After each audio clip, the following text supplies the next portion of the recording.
The pressing plant in Hayes, Middlesex, ran around the clock in the autumn of 1973, stamping out copies of an album so heavy it seemed to bend the needle, and somewhere in those grooves was a band that would sell tens of millions of records and then, within a few short years, effectively cease to matter to the very audience that worshipped them. That is the strange contradiction at the center of so many of these stories. A group can stand on top of the world, headlining stadiums, dominating the airwaves, defining the sound of a decade, and then vanish so completely that younger listeners today cannot name a single member. The myth says rock bands die in flames, in plane crashes, in overdoses, in spectacular public meltdowns. The truth is often quieter and far more brutal. They are ground down by the machinery around them. They are managed into the ground, taxed into exile, sued by their own labels, outrun by changing fashion, and finally forgotten not because they were bad, but because the business that built them moved on. Consider the sheer scale of what disappeared. In the 1970s, before MTV, before the internet, before any of the tools that keep a band's image alive forever, fame was a fragile, perishable thing. You were only as relevant as your last single, your last tour, your last appearance on Top of the Pops or the Midnight Special or Don Kirshner's rock concert. If radio stopped playing you, if the trade papers like Billboard and Cashbox and Melody Maker stopped covering you, you could fall out of the public mind within a single year. And the men who controlled radio, the program directors and the label promotion staff who decided what got added to a playlist, held more power over a band's survival than any guitar solo ever could. Take a band like Mott the Hoople. In 1972, they were finished, broke, demoralized, ready to split after 4 albums that barely sold on Island Records. Then David Bowie, a fan, handed them a song called All the Young Dudes, and overnight they had a transatlantic hit and a glam rock identity they hadn't even invented for themselves. Think about that contradiction. The defining anthem of a band, the song that saved their career, was written by someone else and gifted to them out of pity and admiration. Ian Hunter and the others rode that gift to genuine stardom, packed houses, a famous run at Broadway's Uris Theater in 1974. And then it came apart almost as fast as it came together. Guitarist Mick Ralphs left to form Bad Company. Internal tension, exhaustion, the relentless treadmill of touring and recording, the sense that the band's identity was never fully theirs to begin with, all of it corroded the thing. By 1976, Mott the Hoople, as the world knew them, no longer existed. They had dominated a moment, and then the moment closed over them like water. But to really understand how a band vanishes, you have to go backward, into the pressure that nobody saw from the cheap seats. Start with the contracts. In the early and mid-1970s, the standard recording agreement was a trap dressed up as a dream. A young band, desperate to be signed, would put their signatures on a deal that gave them a royalty rate of perhaps 8 or 10%, but that royalty was calculated after the label deducted recording costs, packaging deductions, breakage allowances left over from the era of shellac 78s, and reserves against returns. The label advanced you money, then recouped that money out of your royalties before you saw a penny. A band could sell hundreds of thousands of records and still owe the label money. This is not conspiracy. This is the documented standard practice of the era, and it destroyed more groups than any drug ever did. Now layer on the management. In Britain especially, there is a long and ugly history of managers who controlled everything, who owned the publishing, who took commissions of 20, 30, even 50%, who held the band's money in companies the musicians did not understand. The classic horror story is what happened to bands whose managers signed away the publishing rights, the single most valuable asset any songwriter owns. Once you lose your publishing, every time your song plays on the radio, every time it appears in a film, the money flows to someone else. Musicians who wrote era-defining hits sometimes ended up with nothing, watching from the outside as other people grew rich on their melodies. Then there is the tax. This part is almost never explained to fans, but it explains a startling number of disappearances. In Britain in the 1970s, under successive governments, the top rate of income tax climbed to staggering heights, and there was an additional surcharge on so-called unearned income that pushed the effective marginal rate on the highest earners up toward 90%, and in some calculations even higher. For a band that suddenly made a large sum in a single year, this was catastrophic. You could earn a fortune and keep almost none of it. This is the famous reason the Rolling Stones decamped to the south of France in 1971 to record Exile on Main Saint as tax exiles. But the Stones were big enough and well-advised enough to survive it. Smaller bands were not. They made one big year of money, got hammered by the taxman the following year on income they had already spent, and found themselves broke and bitter, unable to understand how success had bankrupted them. Now picture the touring. There were no buses with bunks and Wi-Fi. There were vans, cold motorway service stations, cheap hotels, and a punishing schedule designed by booking agents who got paid per show, not per band member who survived. A group might play 200 dates in a year, driving themselves between cities, loading their own gear, sleeping four to a room. The physical toll was enormous.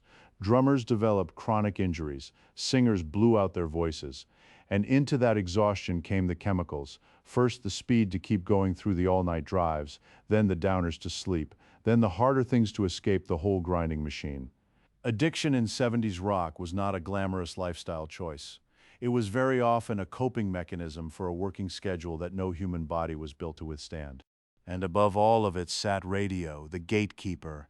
In America, the rise of the album-oriented rock format on FM in the early 70s changed everything. Suddenly there was a sound that worked, a length of song, a tempo, a guitar tone that program directors trusted.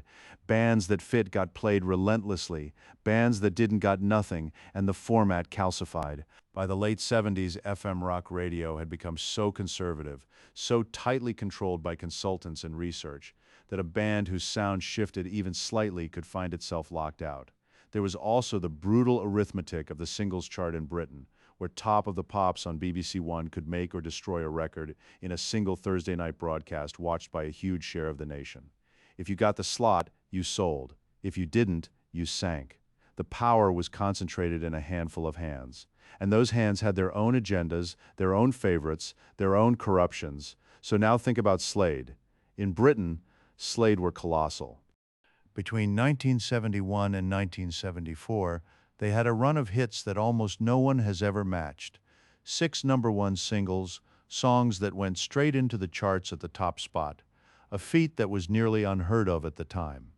Come On Feel the Noise, Mama We're All Crazy Now, the deliberately misspelled titles, the football terrace stomp, the platform boots and mirrored top hats. Noddy Holder's voice could strip paint. They were, for a few years, the biggest singles band in the country. And then they made the fatal decision that has killed so many British acts. They tried to break America. They moved there, toured relentlessly, and discovered that the thing that made them gods in Wolverhampton meant nothing in the American heartland. The glam stomp that worked on Top of the Pops did not translate to FM rock radio. While they were away chasing America, the British scene moved on without them. They came home to find their moment had passed. They did not vanish in a scandal. They vanished into a strategic miscalculation, a bet on a market that did not want them, and by the time the next generation borrowed their songs, most famously when an American band covered Come On Feel the Noise a decade later and had a huge hit with it, Slade themselves were a memory of a vanished era. The pattern repeats with terrifying consistency. A band peaks, the pressure mounts, a decision gets made, usually by people who are not in the band, and the trajectory bends downward. Sometimes the betrayal is internal. The classic fracture is the songwriting split, where one or two members write the hits and collect the publishing money while the rhythm section, who toured just as hard and sweat just as much, collect a fraction of it. That inequality, invisible to fans, festers backstage. The drummer realizes the guitarist made 10 times what he did from a record they both played on. The singer realizes the manager is closer to the label than to the band. Resentment, once it takes hold, is nearly impossible to reverse, and it is almost always about money, even when everyone pretends it is about creative differences. Consider the strange case of the studio itself as a destroyer of bands. In the 70s, recording technology was advancing fast, and the temptation to use it was overwhelming. Bands that had made their name on raw live energy were suddenly given access to 24-track consoles, endless overdubs, string sections, synthesizers. Producers, who often had more real control over the final sound than the musicians did, pushed for polish. And some bands polished away the very thing that made them special. The sound that conquered a generation in a sweaty club did not survive contact with the perfect, layered, expensive studio production that the label believed would broaden their appeal.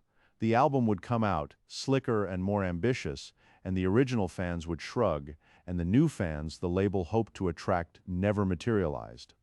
The band fell into the gap between who they were and who the business wanted them to be. There is also the matter of the producer as the hidden author. In so many 70s success stories, the architect of the sound was not in the band at all.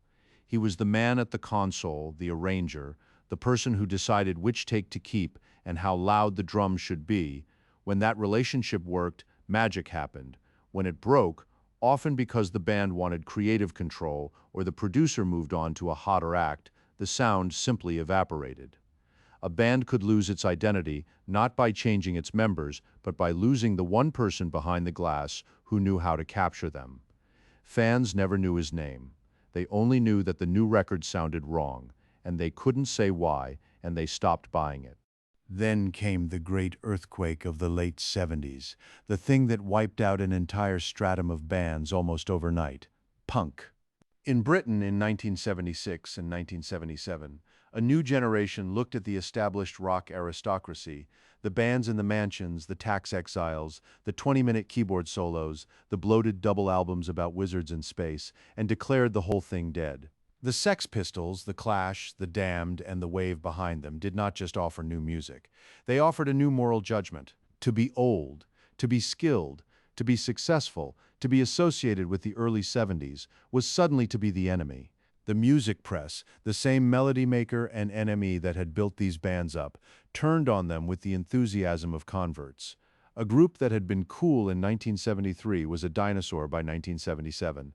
The phrase that hung over the era was that punk had come to clear away the deadwood, and to a generation of perfectly good musicians, that meant their careers were the deadwood. This cultural turn destroyed bands that had done nothing wrong except age slightly and succeed. The press needs villains and heroes, and the easiest way to crown a new hero is to behead an old one. Acts that had been celebrated were now mocked. Their album sales collapsed not because the music got worse, but because the story changed, and in pop culture the story is everything. The same journalists who had praised a band's virtuosity now sneered at it as self-indulgence. Overnight, technical skill became a crime, and a band that built its entire identity on musicianship suddenly found that the very thing it was proudest of was the reason it was being thrown away. But not every disappearance is about fashion or money. Some are about sheer bad luck and tragedy. A band can lose its irreplaceable center in an instant. There are the famous catastrophes, the plane crashes, and the overdoses that everyone knows. But there are quieter losses too.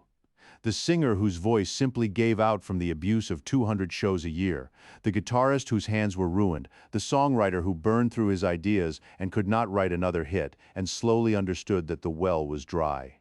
The cruelty of the hit-making business is that it demands a fresh hit every few months, and human creativity does not work on that schedule. A band might have one perfect album in them, or two or three, and then the machine demands a fourth and a fifth and a sixth on deadline while exhausted and touring, and the magic does not come on command. The records get weaker, the chart positions slip, the label loses interest, the promotion budget shrinks, and the band dies of neglect rather than scandal. And here is something fans rarely understand. A label could simply decide to let a band die. If an act's sales were declining and the contract was unfavorable to the band, a label might keep them signed but stop promoting them, refuse to release them, refuse to spend money, effectively freezing the band in place, unable to record for anyone else, unable to get support from the label they were trapped with. Lawsuits over exactly this kind of conflict litter the history of 70s rock. Bands sued to get out of contracts, labels countersued. Years would pass in legal limbo, and a band that could not release records for 2 or 3 years in that fast-moving decade was, for all practical purposes, dead. The audience does not wait. By the time the lawyers were finished, the world had moved on to something new.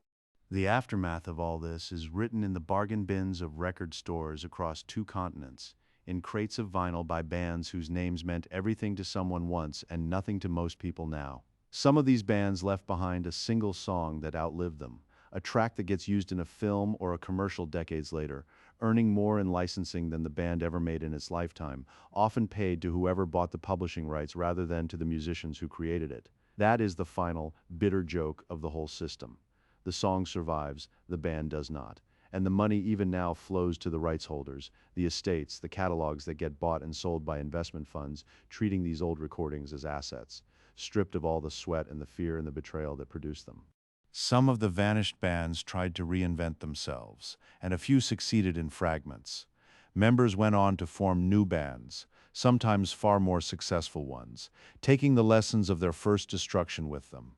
The guitarist who left a sinking glam band to form a leaner, harder rock outfit that conquered America is a recurring figure in this history. The lesson he learned was simple and harsh. Control the publishing, watch the manager, do not chase a market that does not want you, do not let the producer become more important than the band. And above all, understand that the audience's love is not a foundation. It is weather. It changes without warning, and when it changes, the same crowd that screamed your name will not even remember it. There were imitators, too. The second wave that copied a vanished band's sound and rode it to success the originals never enjoyed.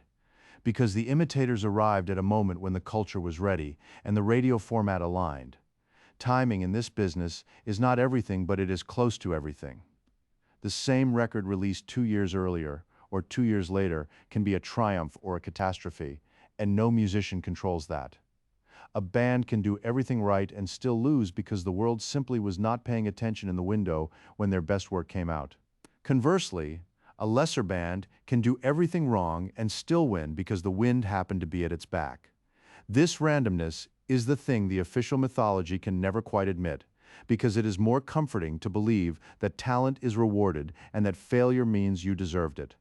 What listeners misunderstand today, scrolling through streaming services where every record ever made sits side by side as if time never passed, is that these bands did not fail. Most of them were extraordinary. They were destroyed by a system that was never designed to sustain them, only to extract from them. The contract was designed to recoup.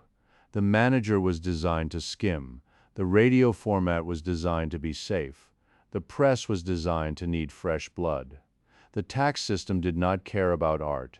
The studio technology tempted everyone toward overproduction, and the punk revolution, righteous as it was, swept away the guilty and the innocent together.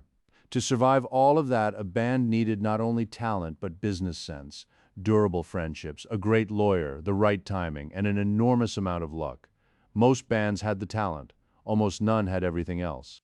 So when you hear one of these songs now, a glam stomp from 1973, a heavy riff pressed into vinyl in a Middlesex factory running through the night, an anthem written by one man and gifted to another out of admiration, remember what stands behind it. Remember the booking agent with the punishing calendar, the accountant with the impossible tax bill, the program director with the safe playlist, the journalist hungry for a new hero, the lawyer drafting the recoupable advance, the producer behind the glass who knew the secret and then walked away. Remember that the boys on the album cover, in their platform boots and their feathered hair, were usually in their early 20s, signing documents they did not understand, told they were going to be immortal. Rock mythology likes to tell us these bands burned out or sold out or simply weren't good enough to last. The truth is harder and sadder. They were caught in a machine built to use them up and discard them, and the music they left behind, the thing that genuinely was immortal, survives precisely because it escaped the people who tried to own it. The legend is not the flame and the crash. The legend is the quiet arithmetic of contracts and taxes and timing, the betrayals that never made the papers, and a handful of young people trying, and mostly failing, to survive the noise they themselves had made.